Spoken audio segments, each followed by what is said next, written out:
श्री गुरुदेवाय नमो नमः। आज हम एक आयुर्वेद के बहुत इम्पॉर्टेंट कॉन्सेप्ट को डिस्कस करने जा रहे हैं, जो हमारी चिकित्सा में सबसे फर्स्ट स्टेप पे किया जाता है। जैसा कि आप सभी जानते हैं, आयुर्वेद में जो चिकित्सा है वो स्टार्ट ही और पूरी चिकित्सा जो है अग्नि चिकित्सा पे डिपेंड करती है। और धातुओं में जो हमारी सबसे पहली धातु, क्योंकि बॉडी में जब भी निर्माण होता है आहार पाचन के बाद, तो सबसे पहले रस धातु बनती है। और ये जो बीमारियां हैं,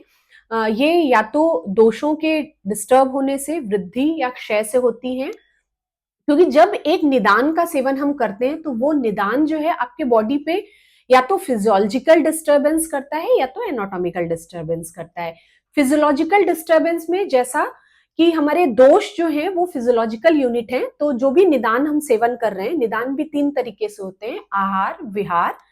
और मानसिक निदान। तो जो भी हम आहार विहार या जो मानस भाव हम सेवन कर रहे हैं, वो एक तो एक लेवल पे दोषों को डिस्टर्ब करेगा, या तो बढ़ाएगा या तो घटाएगा। दूसरा, एट द सेम टाइम वो हमारे स्रोतसों में ख वैगुण्य करेगा। और जब ये दोष एक लेवल तक बढ़ जाते हैं और उन निदान का सेवन इतना ज्यादा हो जाता है जिसके कारण से ख वैगुण्य भी बहुत बढ़ जाता है, तो क्योंकि दोष हमारे बॉडी में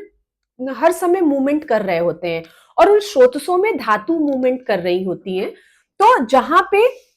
हमारे स्रोतसों में ख वैगुण्य है वहां वो दोष इकट्ठा होते हैं। और वही दोष दूष्य समूषणा, दूष्य जो है वो हमारी धातुएं हैं जो स्रोतसों में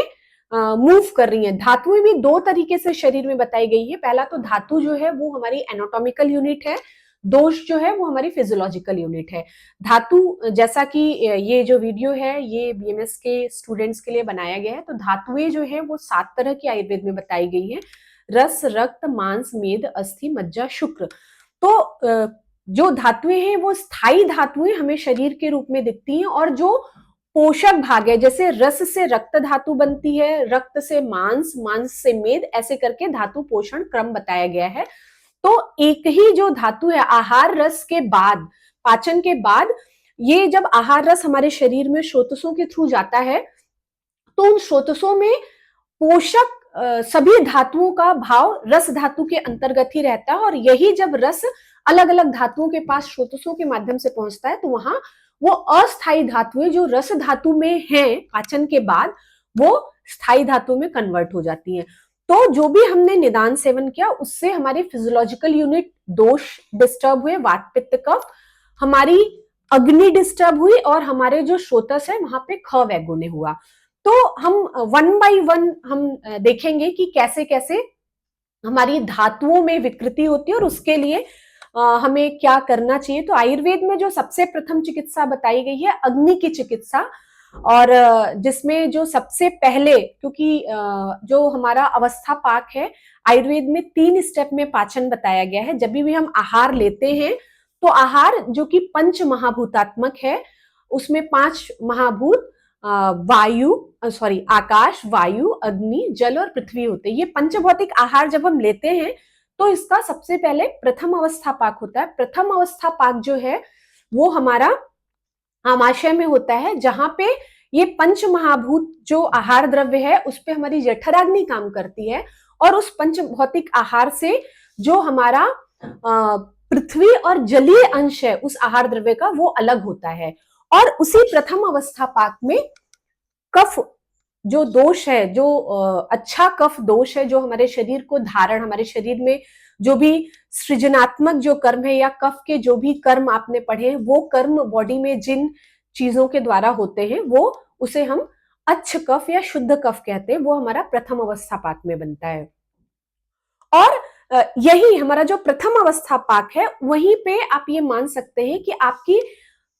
जो धात्विक कफ महाभूत प्रधान है उनका भी यहीं पे जो पोष्य धातु है वो यहीं से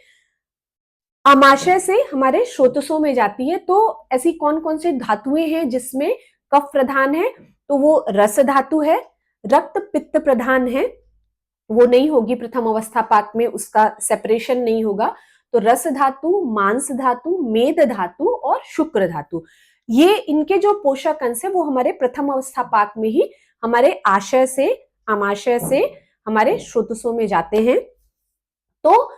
सबसे पहले हम, इसलिए जो प्रथम हमारी धातु है रस धातु, उसमें अगर कोई डिस्टर्बेंस हुआ, अगर हमारे जो भी हमने निदान सेवन किया है अगर उससे हमारा कफ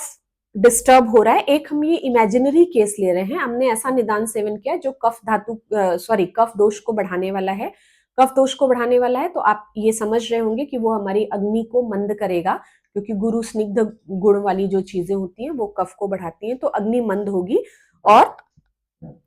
जो हमारी चार धातुएं जो कफ प्राधान्य जिसमें रहता है, रस, मांस, मेद और शुक्र, इनसे रिलेटेड मतलब इनके स्रोतसों में खवैगुण्य होना शुरू हो जाएगा। और जो डिजीजेज हैं उनमें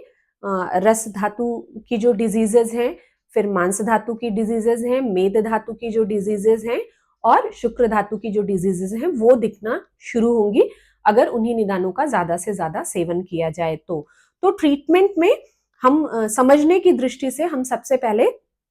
रसवह जो श्रोतस दुष्टि, मानिए अगर किसी ने निदान सेवन किया आहार विहार और मानसिक भाव में जो कफ को बढ़ाने वाला है, तो दोषों में कफ दुष्ट होगा, मीन्स हमारा प्रथम अवस्था पाक डिस्टर्ब होगा, जहां पे हमारी अग्नि मंद होगी, वहां जो कफ बन रहा है उस मंदाग्नि के फलस्वरूप वो दुष्ट कफ होगा। और उसी समय जो हमारे चार श्रोतस हैं, रसवह श्रोतस, मानसवा श्रोतस, मेदोवा श्रोतस और शुक्रवा श्रोतस, इसमें दुष्टि खवैगुण्य होगा। तो हम सबसे पहले अगर हमारा रसवह श्रोतस में खवैगुण्य हो रहा है तो उसकी ट्रीटमेंट हमारे आचार्यों ने क्या बताई है, हम उसके बारे में समझेंगे। इसके लिए आपको पहले रस धातु का कर्म समझना होगा, तभी आप उसकी विकृति और उसका ट्रीटमेंट समझ पाएंगे। तो रस धातु का जो कर्म बोला गया है वो तुष्टि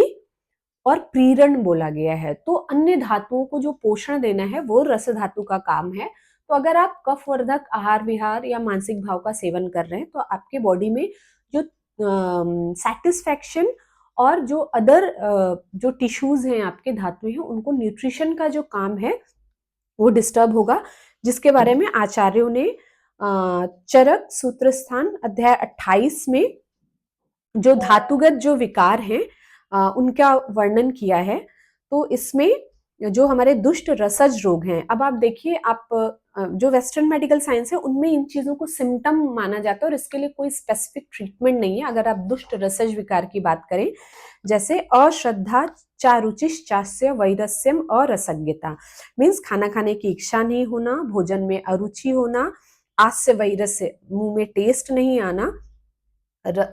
वैरस्य और रसज्ञता मीन्स मुंह का टेस्ट खराब हो जाना और रसों का ज्ञान नहीं होना। हृलासो गौरवम तंद्रा सांग मर्दो ज्वरस्तमः, हृलास मीन्स नॉजेटिंग फीलिंग होती है,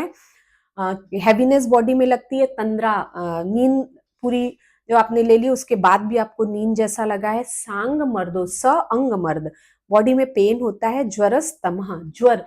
ज्वर यहाँ पे ये समझना होगा कि ज्वर जो है वो फीवर के लिए आयुर्वेद में नहीं है, ज्वर जो है वो व्याधि का पर्याय बोला गया है। तो बहुत तरीके के रोग होंगे, लेकिन क्योंकि ज्वर जिसे हम फीवर के तरह समझ सकते हैं वैसा वाला ज्वर भी, क्योंकि रस धातु की दृष्टि से ज्वर होता है। और तमा प्रवेश मीन्स आंखों के सामने अंधेरा छाना, पांडुत्वम,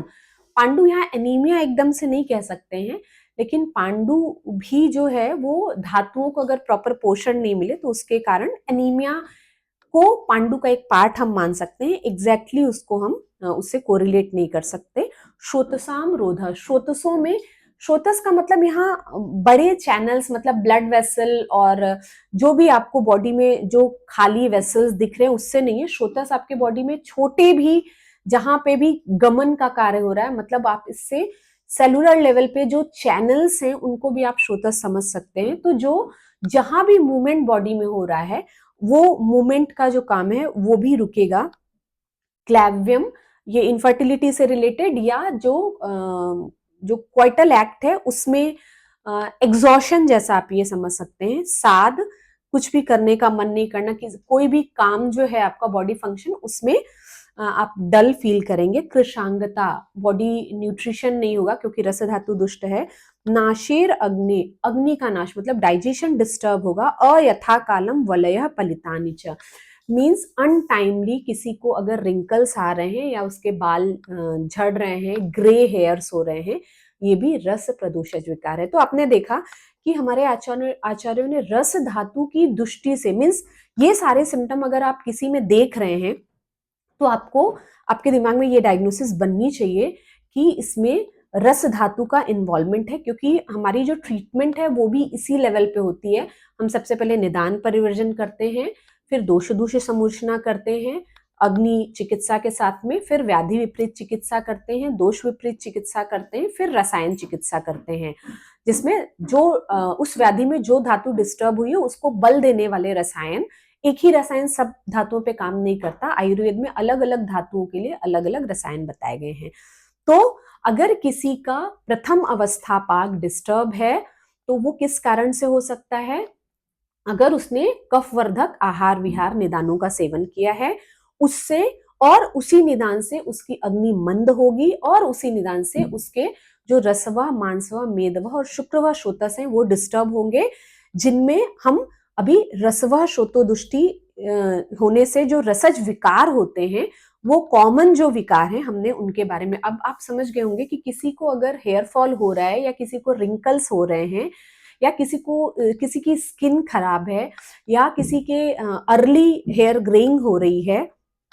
तो ये सारा, या बॉडी में आपको पेन बना हुआ है, तो आप प्रॉपर किसी बीमारी के पैदा होने से पहले आप उसको डायग्नोज कर सकते हैं कि इसकी रस धातु दुष्ट है या रसवा श्रोतस में दुष्टि है, जिससे चल के आगे और भी, अभी चिकित्सा स्थान में आप पढ़ेंगे कि और भी कई डिजीजेस हो सकती हैं जिनका ये पूर्व रूप की तरह हो सकता है, जो हमने चरक सूत्र 28 में जो रसज विकार बताए हैं। तो जो दुष्ट रसज विकार हैं उनको आप एक बार अच्छे से देख के फिर से समझे। इसमें मेनली कफ से रिलेटेड ही सारे सिम्टम हैं, चाहे वो भूख ना लगना हो, चाहे वो अंग मर्द हो, चाहे वो श्रोतो अवरोध हो और चाहे बॉडी में लूजनेस हो। आप देखेंगे ज्यादातर लक्षण जो है वो कफ बढ़ने के ही लक्षण हैं। और इसकी चिकित्सा के लिए, धातुओं की चिकित्सा के लिए आयुर्वेद में ज्वर चिकित्सा में धातु पाचक कषायों का वर्णन किया गया है। तो यहाँ ब्लिस वेदास में हम इन जो अलग अलग धातुओं की अग्नि डिस्टर्ब होने से जो अलग अलग रोग आयुर्वेद में बताए गए हैं, जो भविष्य में चल के और बड़े रोगों का कारण हो सकते हैं, उन रोगों को बढ़ने से रोकने के लिए अगर आप ये जो सिम्टम्स, रसज विकार के जो रोग बताए गए हैं, अगर उनको डायग्नोज करके आप रस धातु की चिकित्सा करेंगे तो आप बहुत सारी फ्यूचर डिजीजेस से बच सकते हैं। और अगर जो इससे रस धातु के दुष्ट होने से जो और गंभीर रोग होते हैं, जो हम आगे भी डिस्कस करेंगे, उनकी चिकित्सा में भी ये जो रसपाचक कषाय बताया गया है उसका क्या साइंटिफिक इंपॉर्टेंस है, वो कैसे काम करता है, क्योंकि आज आयुर्वेदिक दवाइयां कैसे काम करती है इसके बारे में हर कोई जानना चाहता है। तो हम अगले वीडियो में जो हमारा रसपाचक कषाय है, जो ब्लिस वेदास में हमने खुद बना के अपने पेशेंट्स पे यूज किया और उसके मल्टीपल केसेस में हम यूजेस देखते हैं, और रस धातु से जुड़ी हुई सारी बीमारियों में, चाहे ये सिम्टम्स हो चाहे और भी डिजीजेस हैं, उसमें रसपाचक कषाय का यूज किया जाता है। तो अगले वीडियो में रसपाचक कषाय में क्या है और उसके जो द्रव्य हैं उसका क्या कर्म है, और